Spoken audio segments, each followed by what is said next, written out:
ladies and gentlemen, and welcome to episode 5 of Moksha Talks. I'm in conversation with Bubla Basu, who lives in Bombay and has come, I won't say expressly to do this, but definitely this was one of the most important things she decided to do when she was traveling. Absolutely. The theme, as you all know, I have already shared the link with you. So it is 1, 2, why then? It is time to do it. To introduce her, Bubla was born in the UK. She returned to India and to Kolkata, and she finished education in Martiniere, subsequently went to Presidency College, and then she did her B.Ed from Loreto College. In fact, that's how I first met her. I was her assessor. She was a trainee teacher, and I think within the first 10 minutes, I knew that a teacher has arrived. And I found myself in a position where she had asked a question in the class, and I actually raised my hand, almost raised my hand, because I forgot that I was not a student. I forgot that it was not for me to answer that question, but she's that scintillating in a classroom. She left Kolkata, went to Rishi Valley in 1987 to teach there, and then moved to Bombay, where some fantastic things have happened to her. Of course, she has been teaching. She taught in J B Petit, and she was also vice principal in that school for a while. Then she, for some reason that I still haven't fathomed, she gave up school teaching, a loss to the world of education.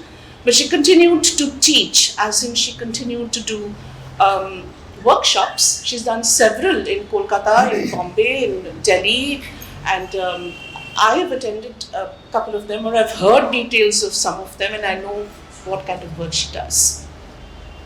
She's also a published author. She's written 3 stories, children's literature, but they are fascinating stories, and Rishi and I did a book reading of one of her stories at Saturday Club many years ago, and that was a whole lot of fun. She also has worked at Prithvi Theatre, and she's done workshops on reading, creative writing, script writing. She's done a scripting assignment for Shashi Kapoor, and on Shakespeare, of course. That's her primary focus of love, attention, and all of that. She's been a guest lecturer on English teaching at Loreto College, Kolkata, and on films in St. Xavier's College, Mumbai. Currently, she's a regular contributor to Scroll.in, and she's a conductor of Shakespeare classes for adults. Now, I've already told you how I met her at the personal level. It's been 38 years that we've actually known one another. We didn't even realize it has been that long until we were sitting and calculating. And our meetings, they've been really funny sometimes, because we met like the 3 witches in Thunder, Lightning and Rain. We met at train stations, on a flight. On the last flight out of Bombay, when Bombay was completely flooded, in cabs, in cars, in cafes, in restaurants, in each other's homes. So we've kind of carried on, and we've never really had to make an effort to pick up from where we last left off. And I think it's a mutual love for literature, of course love for talking, that goes without saying. And it's been a great friendship, one that I cherish a lot. So when she said that she was going to be in Kolkata, I said, okay, it's time to do it. And this time, of course, it's back to Shakespeare and back to Macbeth, which is one of her favorite plays. Okay, so Bubla, my first question, and I obviously have to ask you this. Why Shakespeare? Because today there are, I believe, it's a global thing. People are asking, why are we still studying Shakespeare? Why is it still being taught? So, well, thanks very much for that introduction, first of all. I hope I am worth all that attention.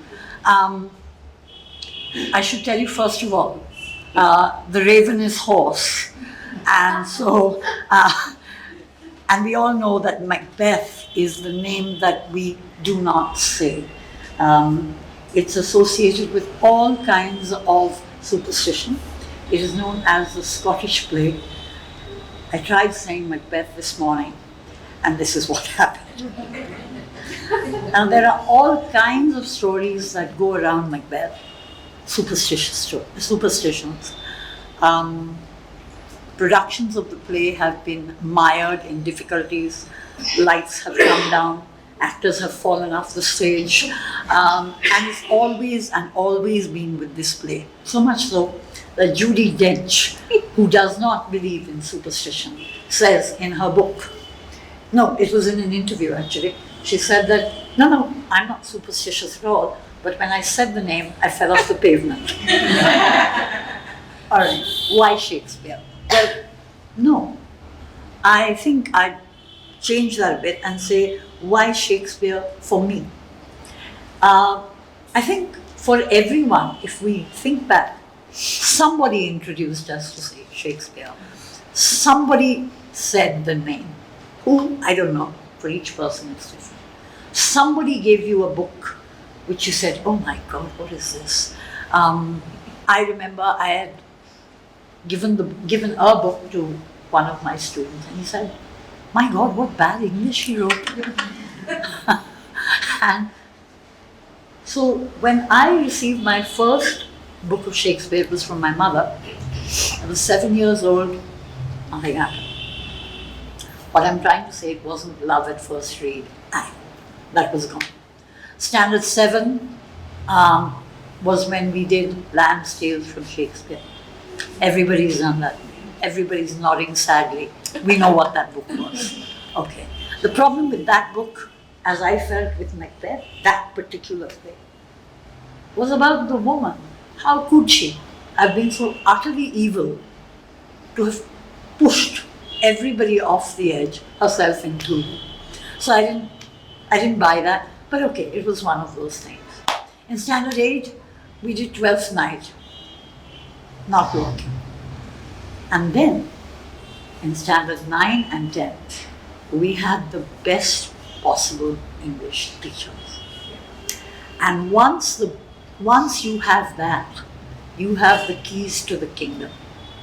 Our first teacher in Standard 9 was Sujata Bose. She was at Modern High School, that's right, remarkable. She never, I'll talk about her in a minute.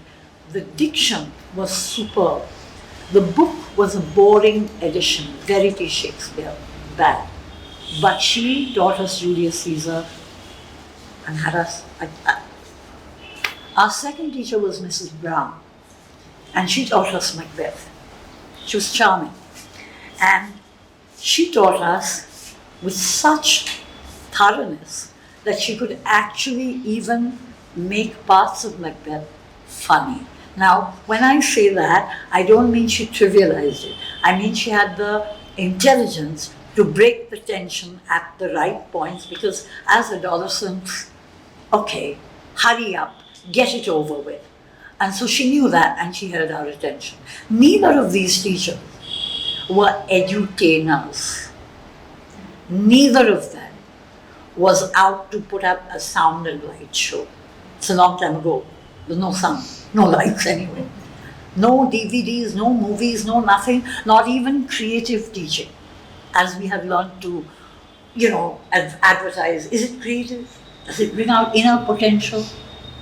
They were just sincere and thorough. They knew their work. One line about Mrs. Brown, which is absolutely essential.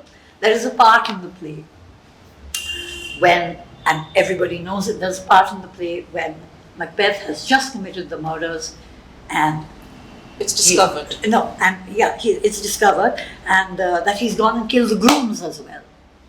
And it is Macduff who asks, wherefore did you so? And he says, who can be wise, amazed, judicious, a whole stream of things? And Mrs. Brown was reading them out, and she said, who can be all these things, children? Please don't shout my name. And it was great. It broke it and it came back.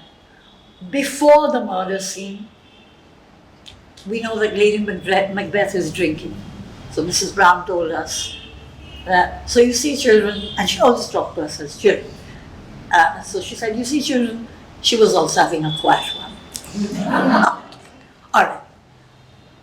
Your question was why Shakespeare, or was it why Macbeth?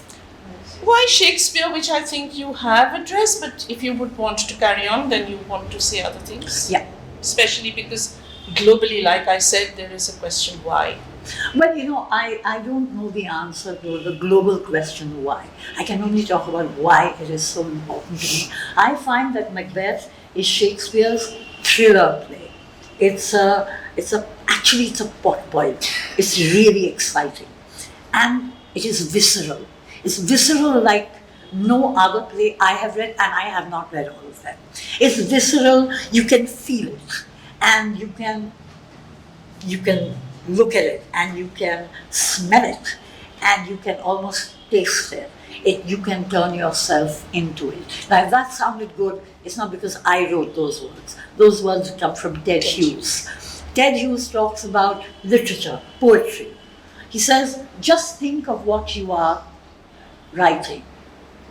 Look at it, touch it, smell it, listen to it.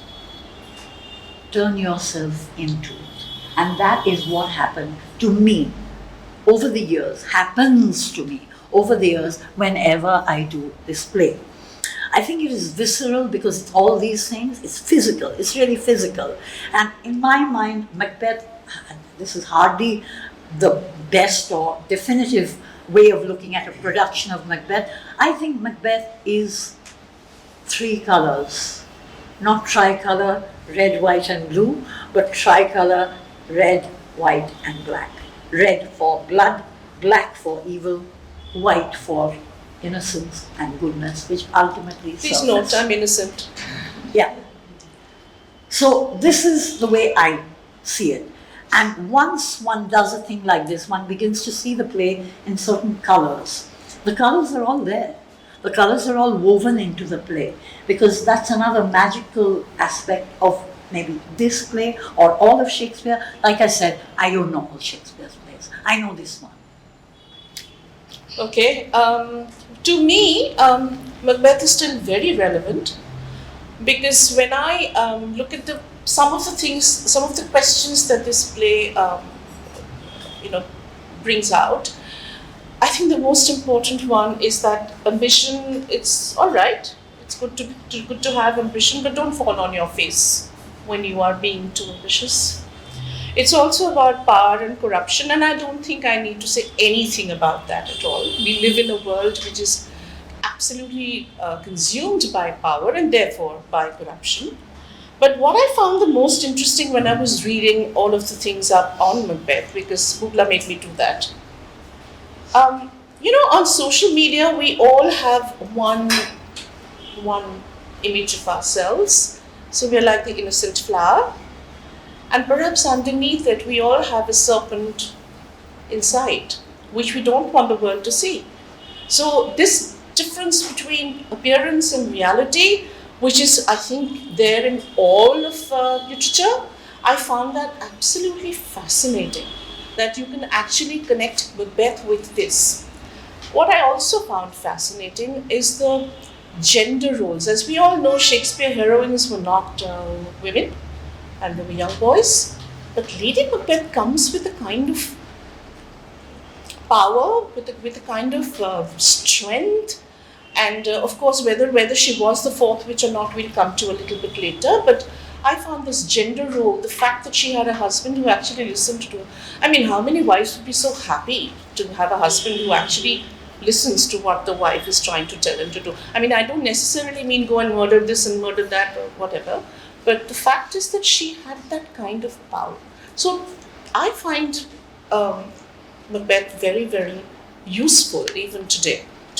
Useful is perhaps not a very good word, but I do. So have you seen a production of Macbeth, Bubla? I am not fortunate enough to catch all these productions everywhere. But I do know that at this moment in London, there are 2 plays of Macbeth which are on, and I'd give anything to see them.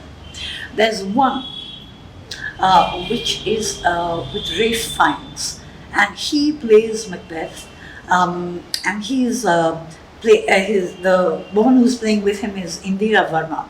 And the two of them are in a production of Macbeth, which is in a war-torn zone.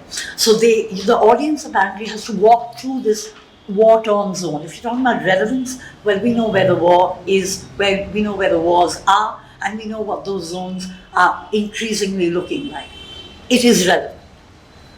So that is one production that is on. The other one, which is being directed by Max Webster, I think, and this one has one of my favorite actors, stage actors and actors, David Tennant. And this particular version is what we call the binaural version.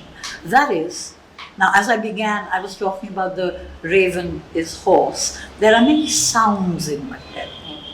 Drowsy hums of the shard-born beetle, for example. 'Twas the owl that cried, crickets, all these sounds. And for this production of Macbeth, I believe you're supposed to wear headphones and sit there and hear the world of the Macbeth. It's, what I mean by visceral. So, for example, when we are watching a play, we are watching a production of Macbeth, or anything for that matter, it's artificial, it's silent. Whatever they say and whatever sound effects are put in are artificial for that. This is also artificial, but it also gives you the sense that, well, it must be quite haunting, it must be quite terrifying. It increases that. Now, there are controversies about this, whether this is distracting or not, whether that is the better play, whether Macbeth works even symbolically. So the first production that I didn't see that. I don't even know whether I saw it because it's been told to me so vividly. I don't know whether I read it. I don't know. But that particular production is of Macbeth being set in concentric circles. And the witches are in the center. Now the play is made of 5 acts. So there are these concentric circles of the acts.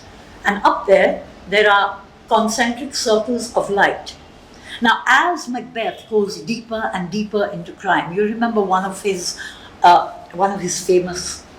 the many famous lines about himself being wading in so far that he cannot wade either way. It's the same thing, going across and going back. I think that is done magnificently in this idea, because as he gets deeper and deeper into crime, the lights start getting cut off.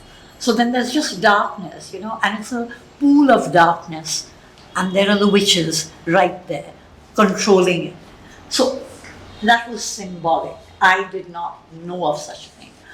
The first actual stage production that I saw was at Loreto College. And it was of just the sleepwalking scene. Now here when we are talking, when we are discussing, when I'm talking and when we are discussing and you are listening, there's an assumption that everybody knows the play. It was first performed in the 1600s. We've had enough time to know this play.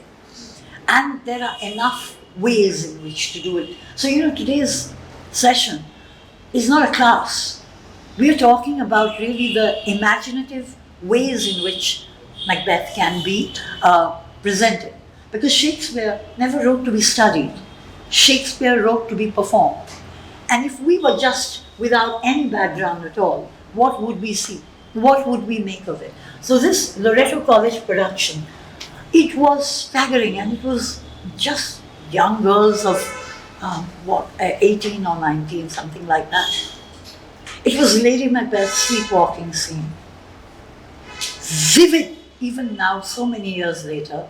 She comes on a raised level, right?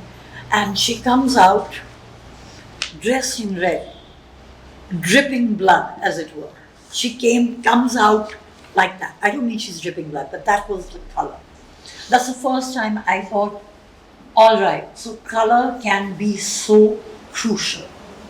She comes down a passage, down a staircase, reading that letter, the pivotal letter of the play, all right? And I found the set design to be so good because she comes down the stairs, right to the bottom.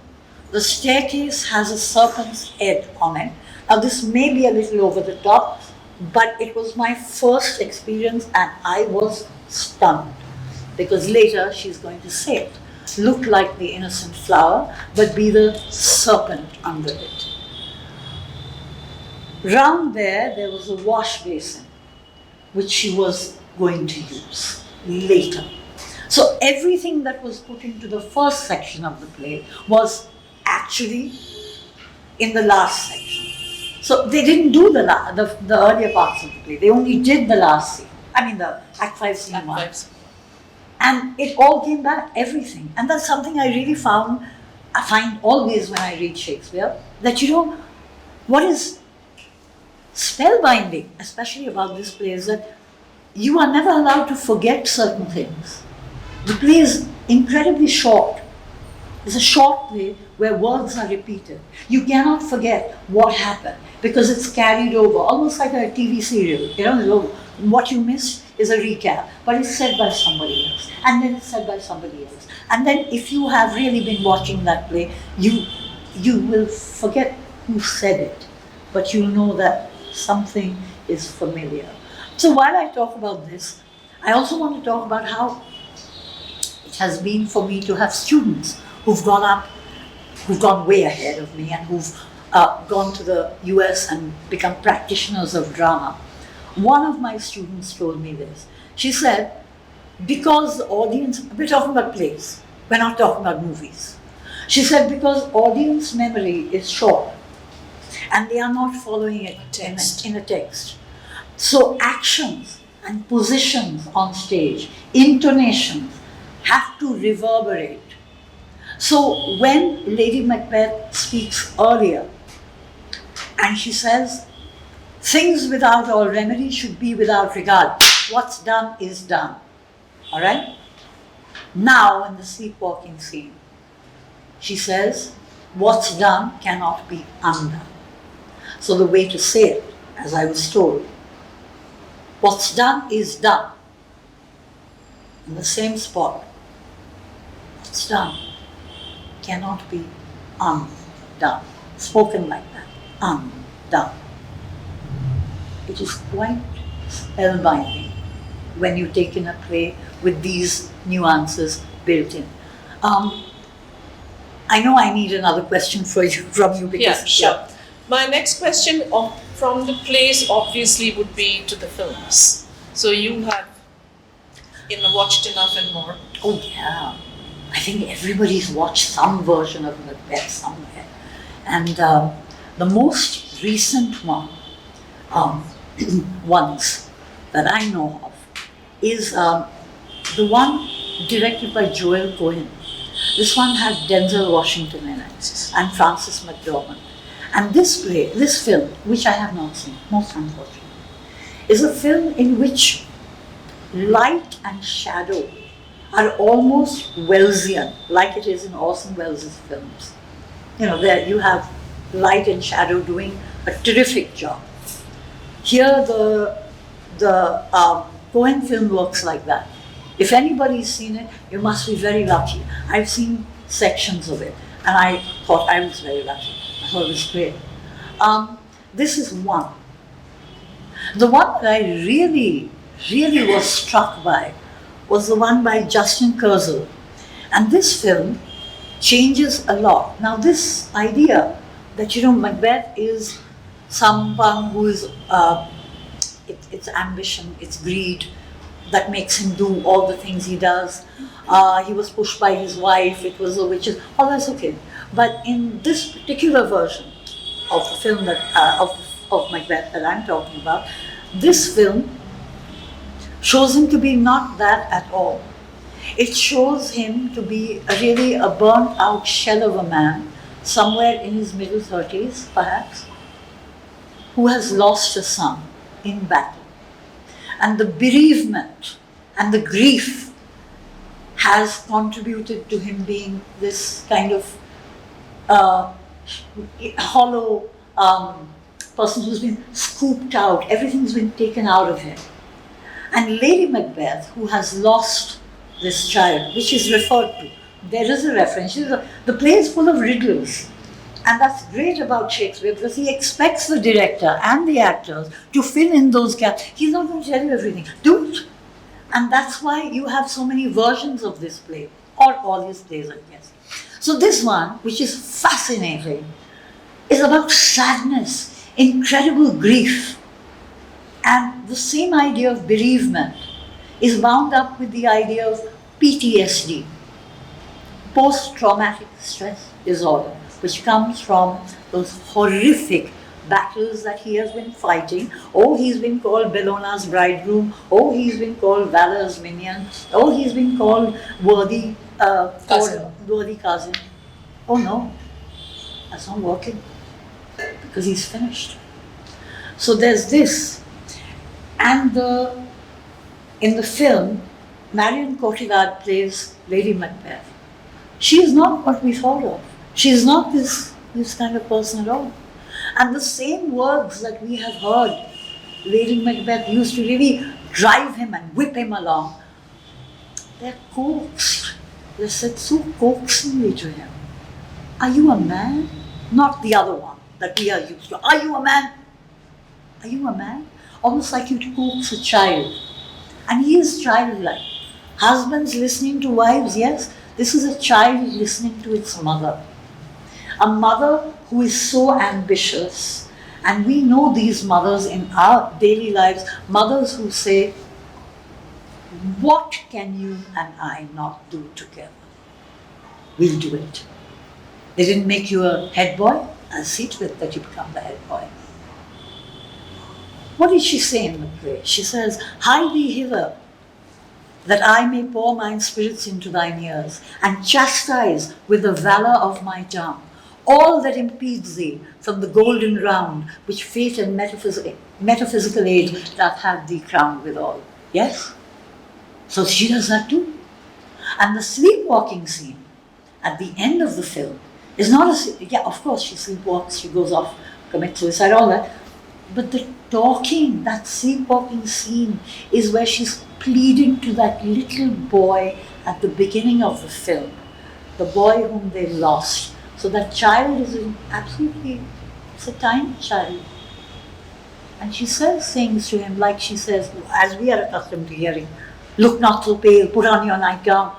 Saying it so gently, like you'd say to your little boy, come on, it's dinner time, wash your hands, it's time to bed, go to bed, put on your nightgown, don't look so scared.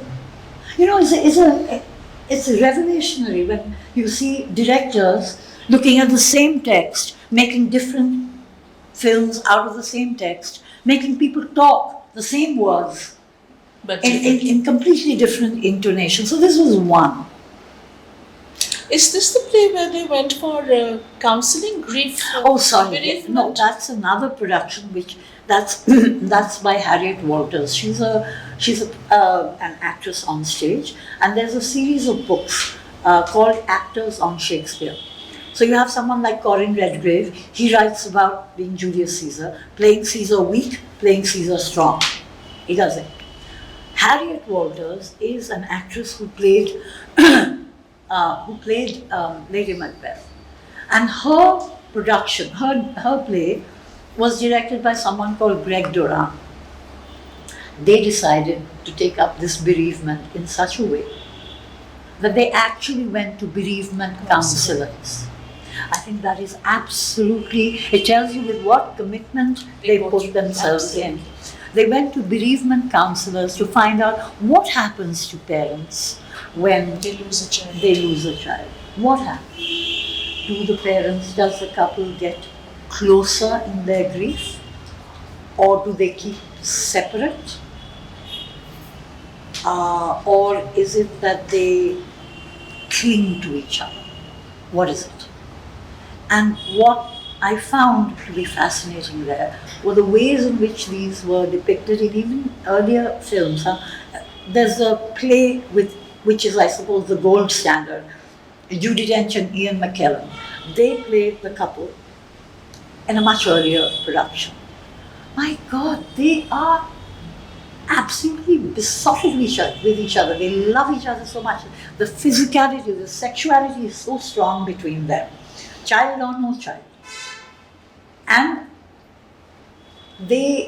so when they separate, when she is left alone, when he has discarded her, and when she says these words that we all know, naught sad, all spent, where our desires got without content, 'tis safer to be that which we destroy than by destruction dwell in doubtful joy. When she says that, we know how utterly marooned she is, because he's gone off. He's gone off the edge anyway. So that is also to do with bereavement. That he cannot even confide in her anymore.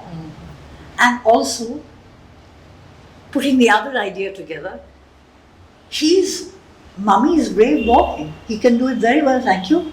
You've helped me with this, mother. I can do it on my own. So I'm not going to tell you about it. I'm going to do it. So that's another interpretation of Macbeth. I just have to be brought back on track because I don't know where I'm going with this. No, that's okay. I want you to talk about the tomorrow and tomorrow.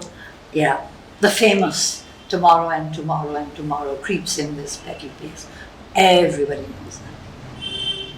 And apparently Patrick Stewart, an actor, was going to do the BBC film of Macbeth, playing the part of Macbeth. And I think this is directed by John Gould. Gould is the surname. Anyway, and he Rupert, thank you. So he decided he was going to play it the way he wanted to play it. And Ian McKellen told him how exactly, I don't think he dictated it to him, but he said that the full meaning, the full weight of that tomorrow and tomorrow and tomorrow is not in the tomorrow, it's in the and. So it goes tomorrow and tomorrow and tomorrow, and you drag that along. So I thought that was quite fascinating. Yeah. The same words on the page can sound different. The same ideas. Actually, you don't know how many more ideas there are. I suppose that's why it just goes on. Okay, I have to ask you about Kurosawa, Wells, and Roman Polanski. Is that something that you continuously talk about? Continuously talk about. This has been I think you've gathered as much that I'm fairly obsessed. And also a little too obsessed, perhaps. If you can be too obsessed, this is it. Yeah. So, to do these films, to watch these films is an experience in itself, because all the things I've been saying are things that have not happened in the same evening. They've happened over years, and I've wanted to revisit and see, okay, how does this look here? How does this look there? And because I had to write about Macbeth, I had to do a lot of this. Please don't imagine that I spend every waking hour doing this. It's not that. But over the years, it's like a Macbeth sediment, if you know what I mean. It's just there. So these films, each one carries its own special kind of magic. In the Orson Welles production, apparently Welles was shooting on another set. I don't think the film is all that good, but okay, the part that I found, again, gripping, was right in the beginning. The witches actually pull out a little statuette of Macbeth from their hideous broom. So what does that mean then? He is made by them, or he is of them. It didn't take him to arrive, he was already made. So when they identified Macbeth, they wanted this, which they had made. So then, you really start to ask yourself the question, are you wicked when you think it, or are you wicked when you do it? Because if you're thinking it and nobody knows, well, nobody knows you're wicked. But if you do it, then yes. And that is why we have to remember how Lady Macbeth has said the lines before, when she's furious with him. She says, "What beast was it that made you break this enterprise to me?" So the idea was his. The idea was not hers. The witches also, when they cast their prophecies, they did not say, "Please get up and murder Duncan." That was his own. So there is plenty of evil in him that can be played upon like this. And that is so far as Wales is concerned. With Roman Polanski, I think, the life of Roman Polanski is so mired in scandal that one has forgotten how to look at his work. Everybody's busy yelling at him and keeping him out of their country, and oh, he's a pedophile. And okay, now that aside, we are dealing with his work. So his work here on Macbeth, really, he lost his wife, Sharon Tate. She was murdered in the Manson murders of that time, of the 60s, I think. And he came home to find that scene of Lady Macduff and her children brutally killed. He saw it with his own eyes in his own wife and their unborn child. He never ever got over that. And when he put that into the film, suppose you didn't even know this. Suppose we went to, everybody's not reading up everything. You're watching it for what it is. It must speak to you for what it is, not because some director had this and that and the other. It is absolutely appalling. It is as shocking as it gets. You cannot, you just cannot but see it in these colors. You just cannot. So that was Roman Polanski. And Kurosawa's film, which is of course very, very famous, Throne of Blood. I think lots of us have seen it. And the magic of that film, I think, lies strangely not in Shakespeare's words, because it's not his words. It's another thing altogether. And there, I had to read this. Please do not imagine that it's all coming straight from some, great encyclopedia. It isn't.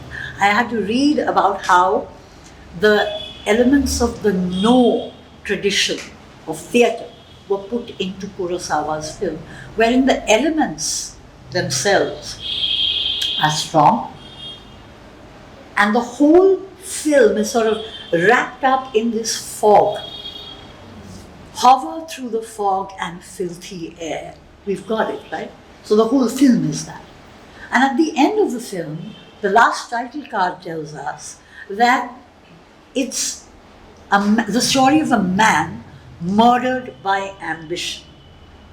That is the takeaway from the Kurosawa film. All of these work together. And in all of these, I think one really fascinating element, which cannot be rationalized, is the supernatural. So, at the end of it, when Birnam Wood comes up, and that has to be like that. It cannot be rationalized in any way.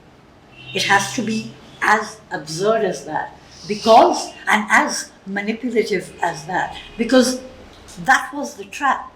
The trap was not that he could rationalize with what was going to happen. No matter how much security he tried to build around himself. What have the witches said? It was Hecate actually who said that. You all know security is mortal's chiefest enemy. So make him so secure that he's permanently insecure. Permanently. Isn't there some film where this whole thing has been made into a naval attack? Yeah, Makbul. Oh. Makbul, which I think a lot of us must have seen. And okay.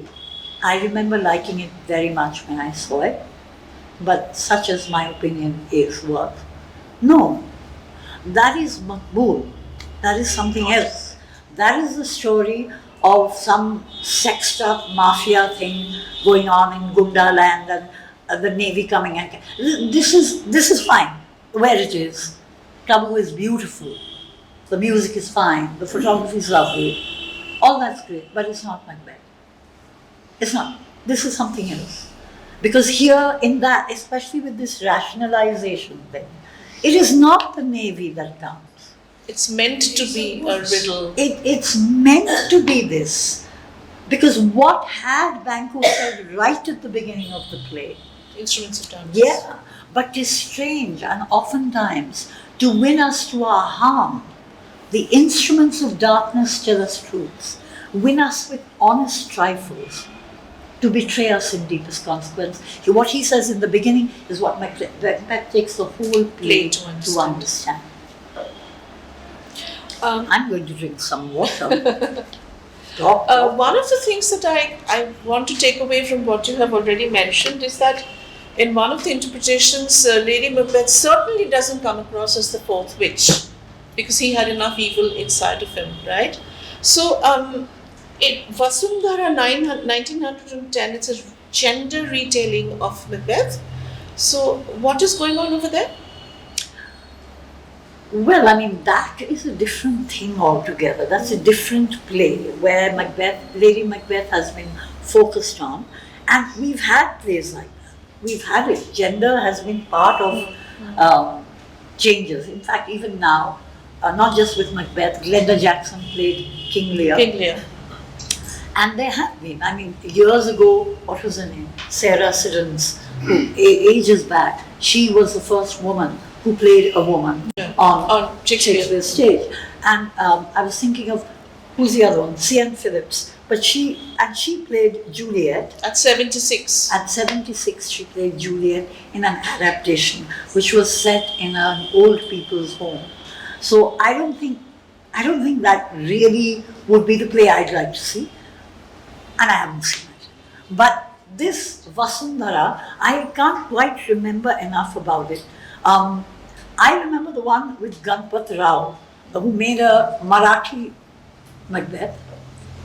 And I believe this is a very funny story. It comes from a book by Andrew Dixon. And this gentleman, whom I've had the privilege of meeting, has a book called Worlds Elsewhere. It's a beautiful book. It's about Shakespeare being performed all over the world. And he says in his book that at any given time, in any country, there is something happening around Shakespeare. Shakespeare is alive and well, thank you very much. And Shakespeare is still able to cast this spell. And so, in this particular production, which was a long time ago, it was very funny actually, everyone raved about it. And they wanted the sleepwalking scene again. And Ganpat Rao came out and said, this is not a music concert. You cannot have encores for one scene. He said, if you want it, we will do the whole thing again. You go and get police permission. They got it. They got that police permission and they watched the whole thing all over again. I think that's terrific. Yeah. Lovely. While on the subject of Andrew Dixon, when I was reading up, he apparently discovered that in Germany, Shakespeare is most worked on, and they actually want to claim him as a German writer. Yeah. Really? Yeah. Wow. Okay. That's been for a while. And there was one production ages ago, which was rewritten by Schiller and directed by Goethe. And it was a purification. They purified Lady Macbeth, and she was not the fourth witch at all. And I'll answer that in a minute. She was not a fourth witch at all. In fact, she was a very good one. Very good. And it was only fate that destroyed Macbeth. Fate. Fate makes Macbeth the victim. Yeah, fate makes Macbeth a victim. And another thing was that about this production, no, wait a minute, I think I've lost my thread of thought here. We were talking about... Schiller. Talking about fourth witch. Schiller, the fourth witch. Thank you very much. The fourth witch. The theory that there was a fourth witch So there are three witches. There's Hecate, the queen of witches, and everybody wants to know whether Shakespeare really wrote that. Okay, that's another thing. And the fourth witch. And I think in my reading of Judi Dench's book, which everybody, I highly recommend it, is a great entertainer. It's really fun to read. She's wicked and naughty in it, and she tells lovely stories. And she says she couldn't have been the fourth witch, because if she was the fourth witch, she wouldn't have to have that entire speech about asking the spirits to unsex her. And the other part that I found quite fascinating about that was the end of that speech. That terrifying moment. Everybody's always alarmed when it comes to this. How she would have, if she had made a promise like this, she would have taken a baby from her breast and smashed its head on the ground. I mean, everybody becomes like this when they read it. Judi Dench says, yeah, but that's after she has invoked the spirits. That is not what she does on her own. The controversy, I think we would... Yeah, I would next ask you, how do you feel? There is this huge controversy. Has Shakespeare actually written all the plays? Is it really him? How do you feel about it? I really think you should listen, not to me, but you should listen to David Tennant talking to, who's the guy? Stephen Colbert on YouTube. He asks him this. He says all these things. And David Tennant said, in his real Scottish accent, I don't really care. And he says after that, I don't care if it's I can't carry on like that, but he says,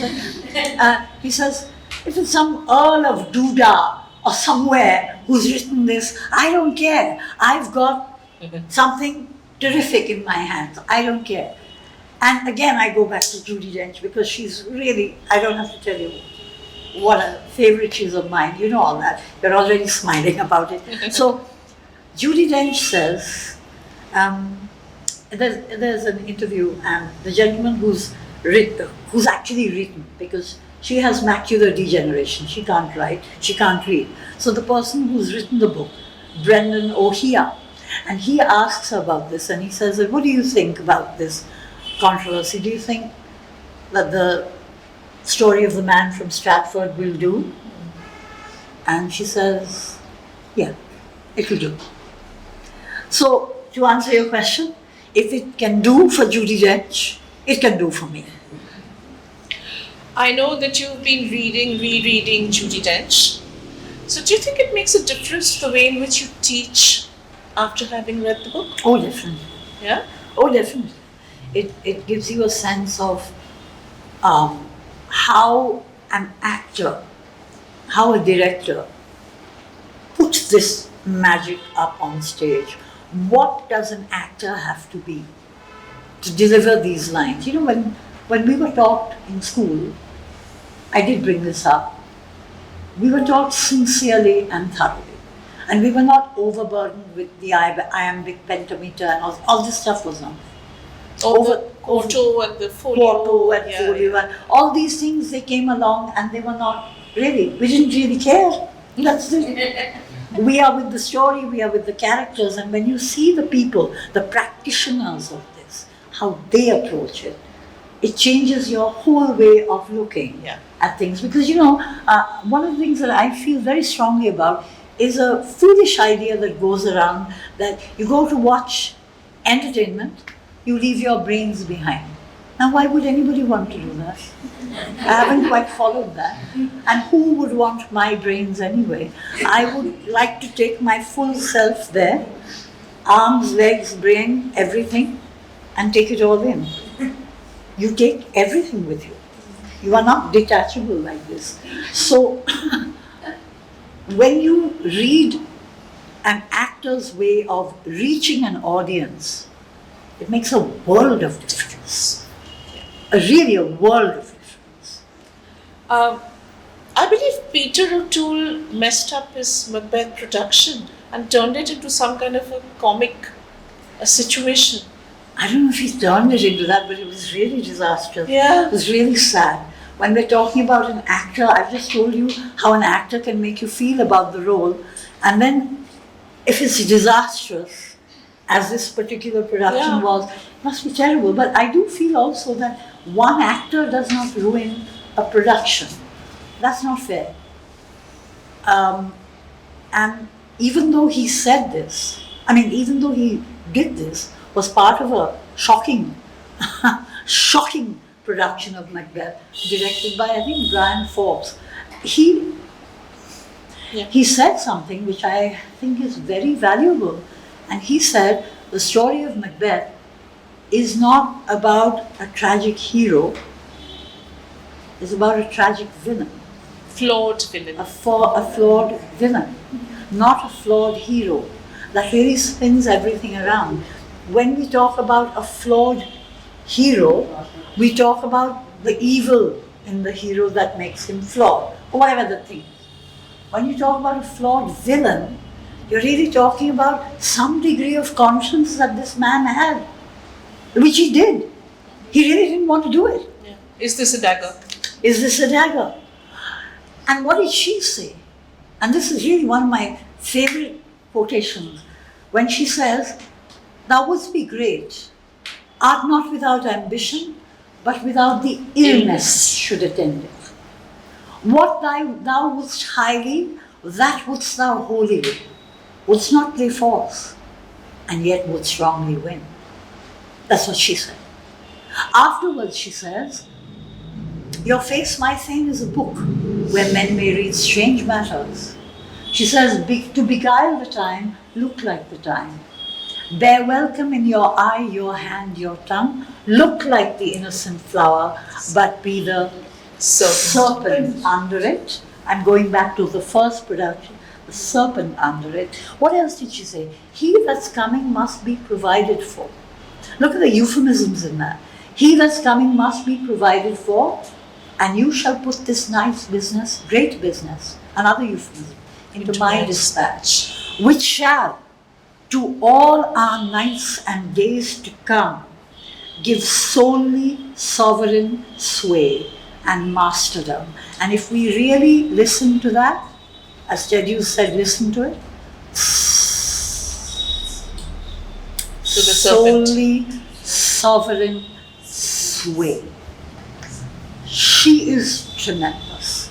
So where we were was about Peter O'Toole and him talking about Macbeth being a flawed villain. Yeah, he didn't want to do it. I know what a film buff you are. Do you have a particular director that you would have loved to see produce or direct Macbeth? She knows the answer to this actually. She knows the answer very well. But I'll tell you, the person I would have loved to direct Macbeth. Let's ask the audience. Okay. Any guesses? Give some clues. East or west? Anyway. Okay, why don't you tell us who you think would be good? Anyone? Macbeth. I always think locally first. Okay, yeah. So, of the great directors of Bengal, I probably would think of Ritik Roshan. Her mama, incidentally. Not Mama, great uncle. Yeah, mama. Great uncle. That's another relative of Ritik Roshan sitting there and laughing. We've heard these ones before. Thank you. That was nice. Yeah, but okay, so go back to your favorite. Your. I don't think locally first. I think globally first. And the person who I would have loved to direct Macbeth cannot direct it. He's dead. Alfred Hitchcock. Who said that? Yeah! Yeah! So maybe we should ask, why? Because it's a thriller. No.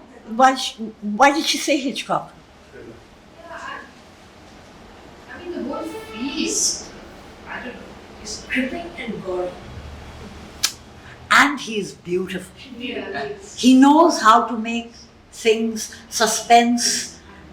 He knows how to hold you in his hands and give you a real damn hard time. And he can shoot it beautifully. So yeah. So Hitchcock, definitely. What about Sam Mendes? How are you ignoring him? why did I forget? Sam Mendes, my favorite director. Yeah. Nobody cares, but I'm just saying. He is my favorite director. I want him to make Macbeth. I hope he can hear me somewhere. And now we think locally. Can you think of anyone, actor or actress, who could be a good Macbeth, Lady Macbeth? Audience? I found someone very convincing as Macbeth on stage. Koshik. Yes. Koshik. Koshik and we have seen on stage. Okay. I have not. Film? Come on, Shubha. Give it to us. Shubha works extensively with cinema. Okay, you tell us. We're running out of time now. Oh, are we? Yeah, Okay, yeah. we really should stop then, shouldn't No, we? we won't stop now, but we'll have to Okay. finish this. Well, I have evergreens.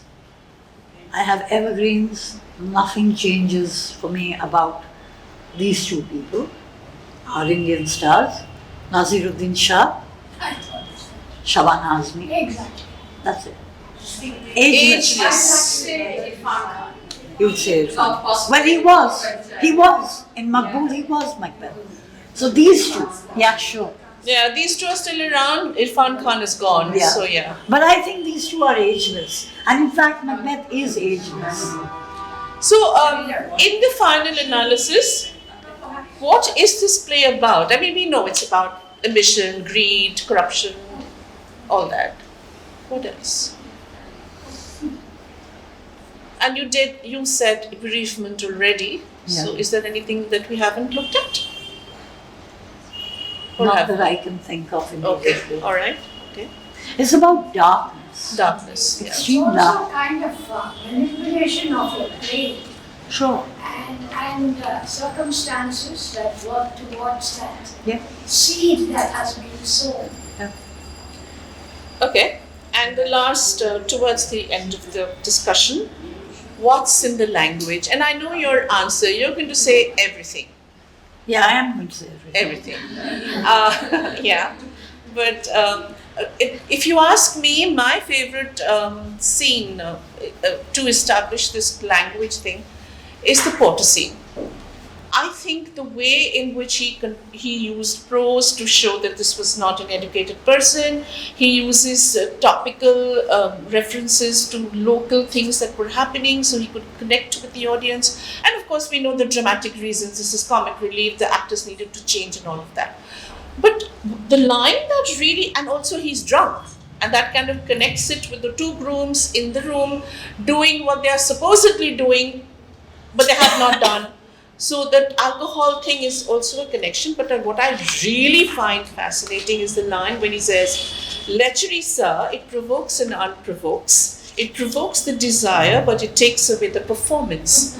Isn't that exactly what happens to Macbeth? Oh, yeah. Oh, yeah. So, I mean, the way he plays with language, the way in which he connects everything with everything else, I think, like you said, it is everything. Do you have a scene that you would want to talk about, or a section that you would want to talk about vis-a-vis language? No, not really. I think I've covered it earlier. Yeah, we I have. don't think I want to put you through it all over again. No, I don't think so. Okay. I just feel that the magic of Shakespeare, especially in Macbeth, is something that we never get to the bottom of. And that's the way it should be. Magic has to stay magic. The magic has to stay magic. The supernatural has to be included, cannot be rationalized. Yes, I really don't think that there's any more that I could say now. Probably again tomorrow. Okay, yeah. Okay, thank you for now. And then I ask the audience if there is a question, if anybody would want to ask, and Bubla can take the question and answer it for you. Anyone? And please don't look down and look up and look like children when we ask questions in class. What is going on? All of you are veteran teachers, performers. Come on. You know, way back in the 1950s, the Times of India set a big advertisement that those who can collect 100 coupons from the strip of the Paulson's butter will get a Shakespeare's volume. And they had printed about 100 volumes, leather bound. I still have it, fine thin pages, the entire works of Shakespeare. And whether we wanted it or not in the house, I would go and buy Paulson's butter every third day to my mother's annoyance, because I wanted that 100 and I did get that 100. If you set your mind to it, you get it. Yeah, Roller right. skates. Same thing. 20 the side things. Yes, I Or roller skates. Oh, because it wasn't allowed at home. But that wasn't a question, that was an observation. No one has a question. No, No, but students. But to read Shakespeare, Yeah. being encouraged to get those coupons, to be able to buy a leather-bound gold What an advertising gimmick. Yeah, Wow. it was just wonderful. It was. Yeah. Anyone else? Yeah, Yes, I Priyanka. think so. If I may. I'm assuming that you've worked with Shakespeare at the school level. Yeah. Suppose you were teaching any Shakespeare, say for instance Macbeth, or doing a production of the play, to children completely uninitiated into Shakespeare, into Macbeth, what would your first day with such children be? You know, I think there's something I'd meant to say and hadn't. So much depends on the text, the version of the text that you use. So, What if you were using the original? no, I do mean the original. I mean the edition. The So there are various school Shakespeare's, editions. And when we were in school, as I said, we had the Verity Shakespeare, which was quite unfriendly. There was, in standard 11, we used the Alexander Shakespeare, which was rather good. And now, as I understand, the Oxford School Shakespeare seems to be across the board, edited by Roma Gill. And it's very good. It's really a very good book. There are also a set, I'm going to answer, there's also a set of books which I am particularly horrified by, and those are the books that people buy. No Fear Shakespeare? No Fear Shakespeare. I think it's terrible. And there's another one which is Shakespeare. Now, you know, I think this is wrong for anybody to publish books like this. No one's interested in what I'm saying, but I'm just sort of saying this. The world over, who cares what I think? But these books set the wrong message immediately to the class. It means, in other words, that you should fear Shakespeare. It means that you should be, it has to be clarified for you. And you don't say no fear to God, do you? You don't say no fear, I don't know, Mopasa. What is this? So the book that I strongly do recommend, for all plays, I use it myself, is the Cambridge School Shakespeare. It is excellent. It has explanations, it has teachers' activities, it has Discussion points of discussion, and it's a very attractive book. What would I do to talk to children whom I would be initiating into Macbeth? I would be talking to them about really, and this is a conversation that I've had with some kids in UK. For them, it's also new, and we do it online. The question that I ask them is that the play begins with witches. We haven't looked at it yet. The play begins with witches, and if I asked you to think of witches not as Harry Potter witches with broomsticks and hats and all that, what would they be? What kind of witches would they be? And gradually we drive the discussion to the witches of the mind. So greed is a witch, ambition is a witch. Anything that is negative and makes us move in certain ways, these are witches of the mind. Then I talk to them about the concentric circles that I was telling you about. Then gradually I give them a sense of someone who is drawn to it. So why did they choose Macbeth? Why would someone choose you and not you? Why do you do things that he doesn't do? And you get them, I found this to be interesting because then they get involved in the whole thing. Thank you. Bialin, if I may add, Bubla came into my drama club class in Modern High School when I was still teaching there, and she did the first witch scene of Macbeth. Okay. And when we say chorus, it's kind of we don't do this anymore, and there is no elocution anymore. But that is how we were taught chorus. Every one of us say the same thing together. She taught them to do this, those fair is foul, those two lines in different pitches, in different speed, so the entire chaos of the chorus comes out. And the children see it for themselves that when you're speaking all together, then nobody's really being able to and that is the clouding of the mind. So it was such an effective hands-on class. I mean, I was so proud of my children, of course, completely led by her. Do you even remember this? No. Yeah, well, that's what great teachers are all about. Yeah. Okay, any other question from anyone else? Kaushik, you're a play person. What are you sitting there in the back and not asking anything? Come on, stop kicking him off now. I was almost friend. No, I don't have a question. Okay. Because I have done that famous scene, the sleepwalking scene very recently in 2019 in my school with my school, but I can share a few anecdotes. Yeah, sure. Okay. First, when we thought of doing two Shakespeare shows, two scenes from two plays, we thought of two plays. One was Macbeth, and the other was The Merchant of Venice. So I chose two villains, Shylock and Lady Macbeth. The problem started later on when there were 4-5 girls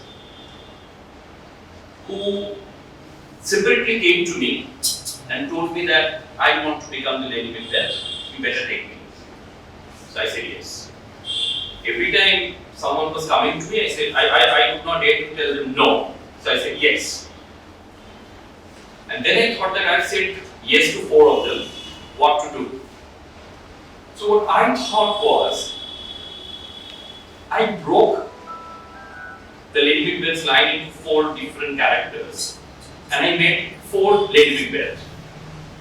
The English teacher came to me and said that, what nonsense. It won't work. I have to save my job. So I said that let me see what happens. So actually when I sat with them, I started working on the script. Then we all realized that we can actually take those, in that simple scene of the famous sleepwalking, we can actually have 4 different moods, 4 different thought processes, 4 different way of delivery.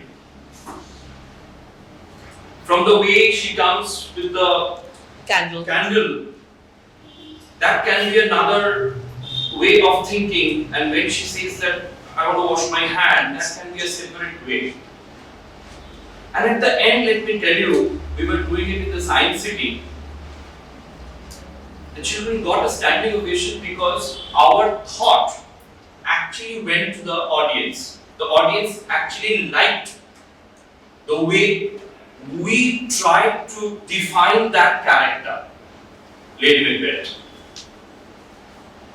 That is one part of it. Another anecdote was from my childhood. My father was trying to tell us the story. I have heard most of the Shakespeare stories from my father in a very storytelling way.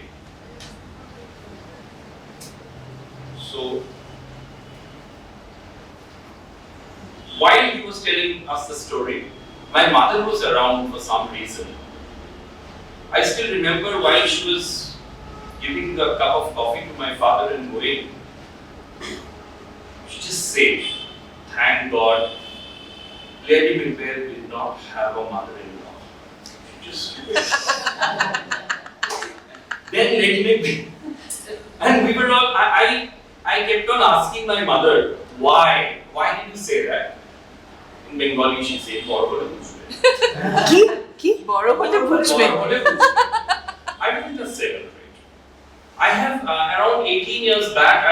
I was asked. I was working with a school where most of them spoke Hindi, and I was asked to do one of the Shakespeare plays, and the principal wanted me to do Macbeth.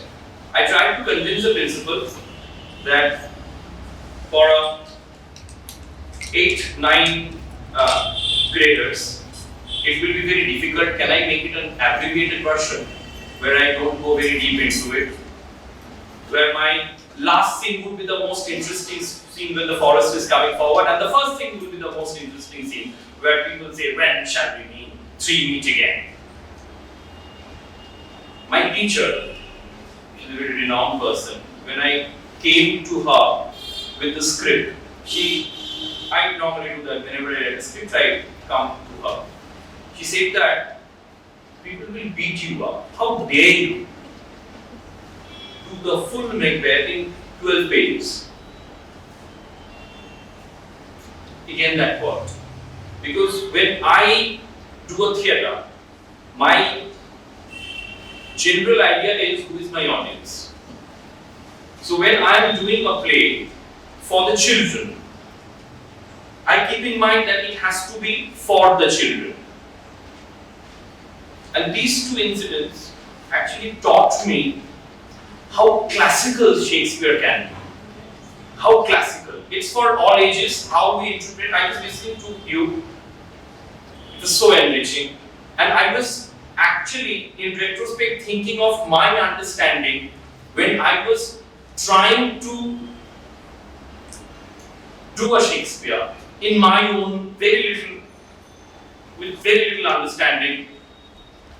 But actually, when we work for an audience, we have to, for us, audience is the most important part of theatre. Of course.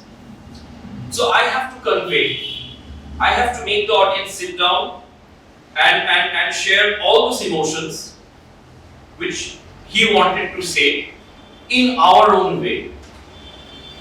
And that's how Shakespeare becomes so important in our life.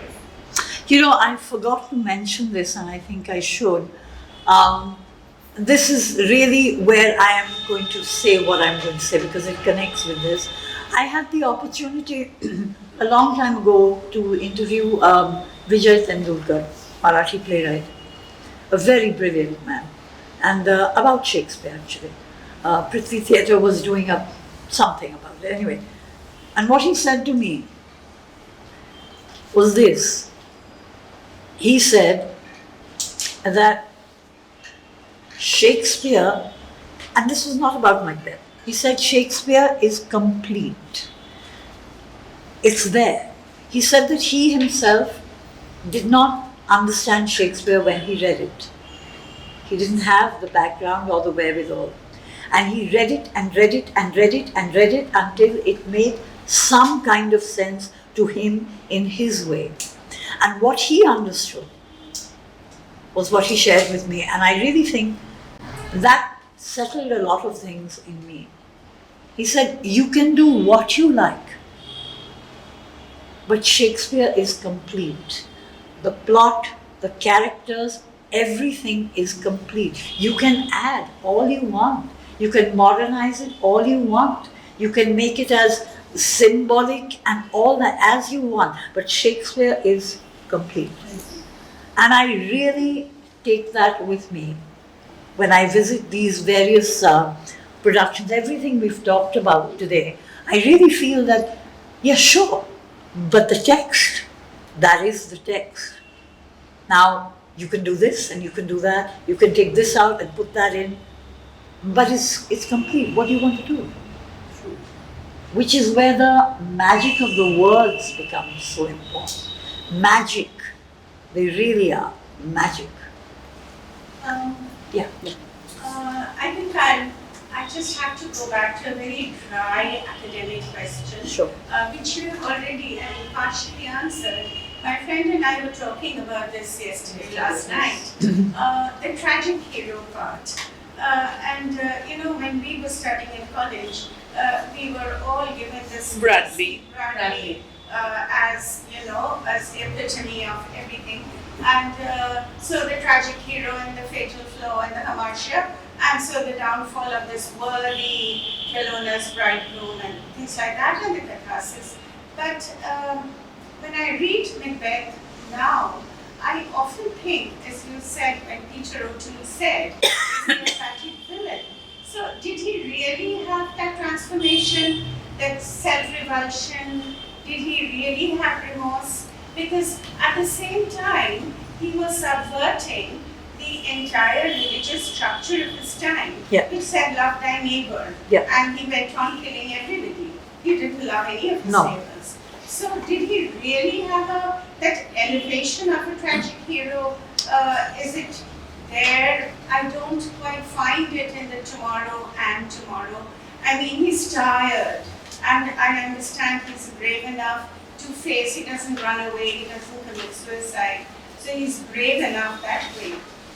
But today, maybe I wonder whether we can really call him a tragic hero when he really had that catharsis and became a tragic hero, because he doesn't arouse pity and fear.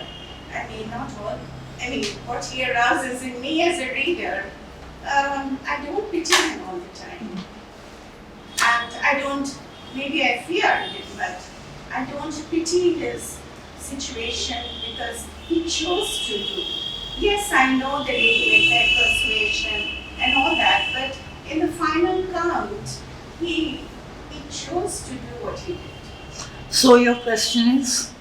Is he really, can we really call him a tragic hero as he has been, branded and labeled when we study Macbeth academically as a tragic hero, discuss Macbeth as a tragic hero? So I was just wondering whether he fits it. Yeah. So I don't have the all the academic background with which to answer this question, but I do feel that after a point, these are all inventions of analysts and critics, and this is not the gut feeling of the play. Now, was he this or was he that? I don't really care. We're back to the same thing. I want to be engaged in this play. This is not really the answer to your question because it is an academic question, but I want to be engaged with this play. I want to be invested in these characters. I want to see them build themselves and just crumble. I want them to do it. Now, tragic hero, tragic flaw, tragic villain. Ultimately, is it not possible that he can be all of these? In the growth or in the destruction that comes to him, can he not be all of these things? Because Macbeth, as I see him, he is not an intellectual like Hamlet. He is a warrior. He is Bellona's bridegroom. He is Valor's minion. He is brave cousin. That is what he is. And really, it's about betrayal of trust. Yes. That is at one level. And then it is the betrayal of those in whom he trusts. So there are many other things I feel to examine while he goes through this journey of being this and being that and being the other. If you do not feel sorry for him at the end, again, I suppose it depends on how, now with all these things that we've talked about, maybe you wouldn't. In certain productions you wouldn't. In certain productions you would. Particularly The bereaved one. bereavement. Yeah, that must be very, very interesting. Oh, and There's one thing I wanted to just talk about in this connection. Can we call the words fair and foul is fair? So is it like that he's equating these two as fair and foul, connected with the conjunction here? Yeah. One little conjunction, and fair and foul. Actually, That though- kind of reverberates throughout the play. Yes. So he's as fair or as foul. As foul. So, but when he comes on, he says, "So fair and foul a day I have not seen." And they are the ones who lay down the mantra in the beginning. Fair is foul and foul is fair. That is laid down in the beginning, which he echoes. And I thought that idea in the Wells production of him coming out of the cauldron like that, that is Macbeth. Fair, foul, tragic, whatever, everything all together has been extracted like that. Yeah. I have a question. Yeah. So, would you say that for Macbeth, or like specifically, that what you said, I have a follow-up question. So, that Shakespeare, it's complete Macbeth, but would you say the language that is used, like Shakespeare, like thee, thy, would, simple, does that play an important part in people's own interpretation of how how one person interprets it differently or another differently, and how they represent that to productions? You know, I don't think those are the words that change the play. Those are the words with which people spoke. Today, if we put all your lingo together, FOMO and all this, what are those things? You know them, I don't know what they are. So that is the language of today's Macbeth. That would not change. So thee, thou, thine are the way they used to speak. So in fact, there's a story about Vishal Bharadwaj when he was trying to get Makbul produced. The producer said, "Just don't say it's Shakespeare." He did, of course, but and so I've often felt that depending on whom you're talking to, you know, it's fashionable or unfashionable to like Shakespeare. Sometimes it's very fashionable to say, "Oh, you know, we do Shakespeare," and then Sometimes it's say, equally "Oh, God." fashionable Yeah. to not say. No, we've left him behind. And that is why I feel that now, especially now, I wouldn't have said this some years ago. I would have felt, and now I really say, maybe Shakespeare shouldn't be compulsory. Not really. Because now we have these kind of books that I've talked about, which kill it. We also have, without offending anybody here, but I have heard teachers say, refer to a particular act, but, "Oh, is that the one with all the big speeches in it?" Now, if you talk like that, then that's all that play becomes. Just a whole lot of big speeches. And it's tragic. That is tragic. That's the tragic, I don't know what that is, a real tragic grief. You know, there's just, I'm sure you know, many others would know also, I was just, maybe this is not authentic, but I was Googling up. I just wanted to find out if the murder took place in February, but it didn't. No. This was not calendar planned. This was because Bubla was traveling to Kolkata. So, the murder of Duncan was in August, and very interestingly, it was 15th of August. Wow. Yes, 1040.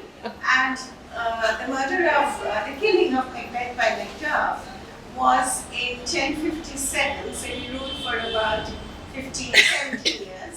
And it was also on the 15th of August. Now, I don't know whether we should connect any evil with the 15th of August or not. Yeah, very soon maybe. Well, we probably are getting there. True, quite interesting. So is this what you're talking about? Is it about the real Macbeth? Yes, I just typed out historically. Yeah, so the real Macbeth, I need to say this, I think, because I was quite taken aback. There is something in Scotland which is known as the Real Macbeth Tour, which I took. Because, I don't have to tell you why I took it, but I took it. So, There are pictures over there of the castle that she went and stood in front of. Yeah, okay, so that apart, the real Macbeth tells you that Macbeth was none of all these things. He was just a small nobody. To have been made into this gigantic person was nothing. It was a bit unfair. Duncan was his cousin. And it, you know, it somehow takes away the romance and the magic from the play. So I went through all of this, and our tour guide, the first thing he said to me was, so you're the people who don't tell the truth, because the truth is here. What is all that you read? So I said, okay, I've come to find the truth. Just tell me about the truth. And the truth was pretty boring.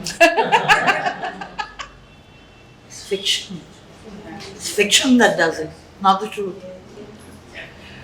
Anyone else? Any other question from anyone? We are also, I think, closing in on time. So Thank you very much. thank you very much, Bubla. Thank you for coming.